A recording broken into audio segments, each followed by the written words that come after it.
நீங்கள் செய்யாததால வர்ற பரிதாபத்தை நிறுத்துங்கள். 5 உண்மைகள் உங்கள் வாழ்க்கையை மாற்றும்.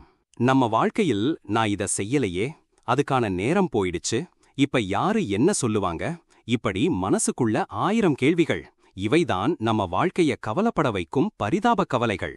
ஆனா ஒரு கேள்வி, பரிதாபம் இல்லாம வாழ முடியாதா? இது உங்கள் வாழ்க்கையை புதுசா மாற்றப்போகும் ஒரு உரையாடல். வணக்கம் நண்பர்களே, இன்று நாம் பேசப் போறது ஒரு நேரடி விஷயம். பரிதாபம் இல்லாம வாழ்றது எப்படி? நம்ம எல்லாரும் வாழ்க்கையில் ஏதாவது ஒரு நேரத்துல நான் அப்போ இந்த முடிவெடுக்கல, என்ன ஒரு தவறு செஞ்சேன், அல்லது நான் அப்போ உழைச்சிருந்தா இப்ப வேற மாதிரி இருந்திருக்கும், இப்படிதான் நம்ம மனசு அடிக்கடி நம்மை சும்மா விடாம துன்புறுத்தும். ஆனா ஒரு உண்மை, பரிதாபம் என்பது ஒரு மன நிழல் மாதிரி.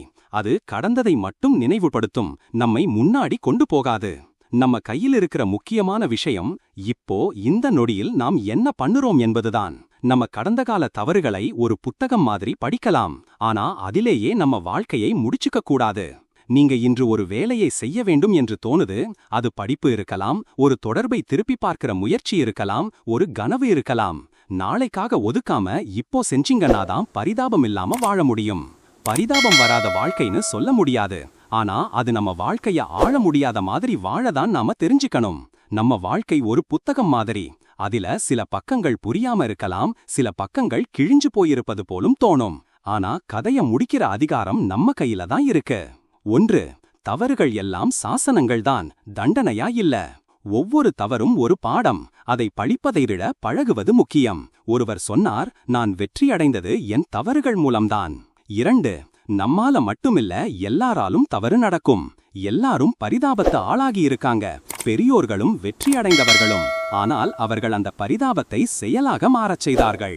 3. இப்போ நீங்க செய்யாததற்கு நாளை நீங்கள்தான் பதில் சொல்லணும். இந்த நொடியை தவற விடாதீங்க. உங்கள் நாளைய மன நிம்மதிக்கு இன்றைய செயல்தான் அடித்தளம். 4.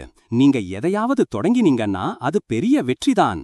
பரிதாபமா பயமா இல்லாம ஒரு சிறிய நடவடிக்கை எடுங்க. பரிதாபத்துக்கு செயல்தான் மருந்தாக இருக்கும். 5. நீங்க வாழ்கிறீங்கன்னா இன்னும் ஒரு வாய்ப்பு இருக்கு. பரிதாபத்துக்கு ஒவ்வொரு சுவாசமும் ஒரு பதில். இன்னும் நான் இருக்கேன். இப்போ ஆரம்பிச்சிங்கன்னா நாம விரும்புற வாழ்க்கையை நாமே உருவாக்க முடியும். வாழ்க்கைய பரிதாபம் இல்லாம வாழணும்னா நாளைக்கு பார்க்காம இன்றே ஒன்றும் செய்ய ஆரம்பிக்கணும். இனி நாம் வாழப்போற வாழ்க்கை சுய முன்னேற்றத்தோட, பயப்படாம பரிதாபம் இல்லாம இருக்கட்டும். நீங்கள் பரிதாபத்தை அனுபவிக்கிற ஒரு பாத்திரம் அல்ல, அதை கடந்துவிட்ட ஒரு நாயகன். உங்கள் வாழ்க்கையின் கதையை நீங்கள் திருப்ப முடியும். நீங்கள் ஒரு பாத்திரம் அல்ல, நீங்கள்தான் எழுத்தாளர். நண்பர்களே, வாழ்நாளில் பரிதாபம் வராம இருக்க முடியாது, ஆனால் அதில் வாழக்கூடாது.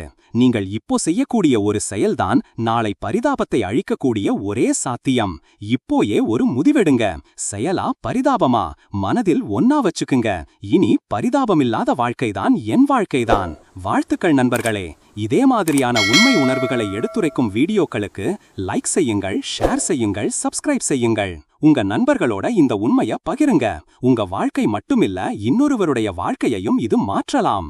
இந்த வீடியோவின் தொடர்ச்சியா உங்கள் தவறுகளை வெற்றியாக மாற்ற 7 படிகள் வீடியோ விரைவில் வருகிறது.